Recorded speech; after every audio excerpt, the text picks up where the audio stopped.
CISFত চাকৰি পালে সানিদুল ইছলামে।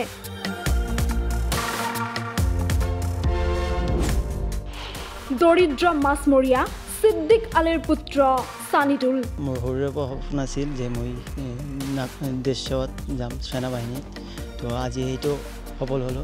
আল্লাহর রহমত আছে এর মধ্যে, যার জন্য আমার বেড়াটা চাকরি পেয়েছে, লটার জন্য দোয়া করছে, আশীর্বাদ করছে, যার কারণে আমার লটা চাকরি পেয়েছে আর কি। পৰ্বতঝোৰাৰ বৰভিটা গাঁৱৰ অতি দৰিদ্ৰ পৰিয়ালৰ সন্তান সানিদুল ইছলাম। পিতৃ সিদ্দিক আলীয়ে মাছ বিক্ৰী কৰি পৰিয়ালটোক পোহপাল দিয়াৰ লগতে সন্তানক পঢ়ুৱাইছিল। পিতৃৰ দুখ আৰু দাৰিদ্ৰতা নেওচি সানিদুলে চলাই গৈছিল অধ্যয়ন আৰু শাৰীৰিক কচৰত।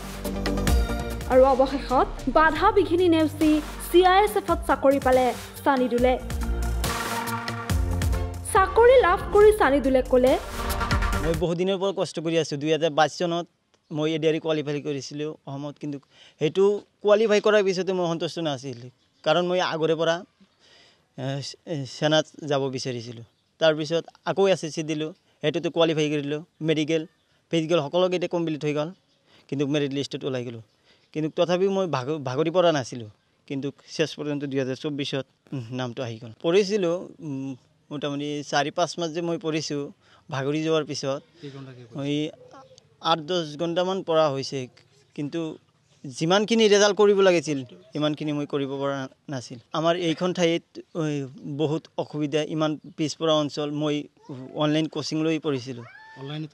বেলেগ ঠাইত অফলাইন কোচিঙত সুবিধা থাকে, কিন্তু আমাৰ ইয়াত তেনেকুৱা সুবিধা নাই। আৰু পৰামৰ্শ দিছিলে এই যে নজৰুল চাচা বহুত পৰামৰ্শ দিছে, এনেকৈ পঢ়িবা।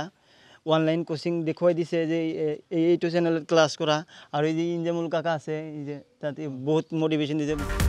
সন্তানৰ এই সাফল্যত সুখৰ চকুলো মচি পিতৃ সিদ্দিক আলীয়ে ক'লে, আসাম সরকার, সেন্ট্রাল সরকার যে চাকরি আমার চেঙ্গাটায় দিছে, এর জন্য আসাম সরকারেও আমি ধন্যবাদ দিলাম, সেন্ট্রাল সরকারেও ধন্যবাদ দিলাম। আল্লাহর রহমত আছে এর মধ্যে, যার জন্য আমার বেড়াটা চাকরি পেয়েছে। বরবিটা গ্রামের রাজবাসীও আমার লটার জন্য দোয়া করছে, আশীর্বাদ করছে, যার কারণে আমার লটা চাকরি পেয়েছে আর কি। দুদিনও জানি এই ধরনের দোয়া করে আমার লড়ার জন্য, আর আমার লড়াজন জানি দেশের জানি সেবা করা পায়, এটি আমার কেমন আমি শেষ করলাম। ইফালে সানিদুলৰ এই সাফল্যত গৌৰৱান্বিত হৈ উঠিছে অঞ্চলবাসী। সমূহীয়াকৈ সম্বৰ্ধনা জনাই মনৰ আনন্দ প্ৰকাশ কৰিলে গাঁওবাসীৰ লগতে দল সংগঠনসমূহে।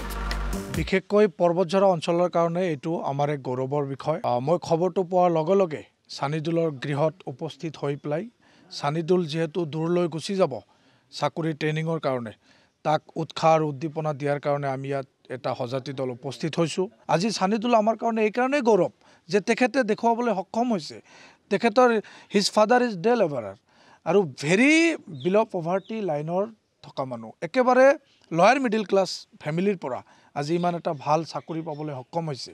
সেইকাৰণে তেখেতক অভিনন্দন জ্ঞাপন কৰিছোঁ। আমি আজি পৰ্বতঝৰা জিলা সমিতিৰ ফালৰ পৰা মানে বৰভিটা গাঁৱৰ সানিদুল ইছলামক মানে সম্বৰ্ধনা জনাবলৈ আহিছোঁ। সানিদুল ইছলাম যে কিমান কষ্ট কৰি, তাৰ দেউতা যে মানে মাছ মাৰি খোৱা মানুহ, ইয়াৰ মাজতো সানিদুল ইছলামে যে আজি SSCত যে চান্স পাইছে, মানে মেৰিট লিষ্টত টিকিছে, সেইকাৰণে আমি সম্বৰ্ধনা জনাবলৈ আহিছোঁ, তাক ধন্যবাদ জনাইছোঁ আমাৰ পৰ্বতঝৰা জিলা সমিতিৰ ফালৰ পৰা।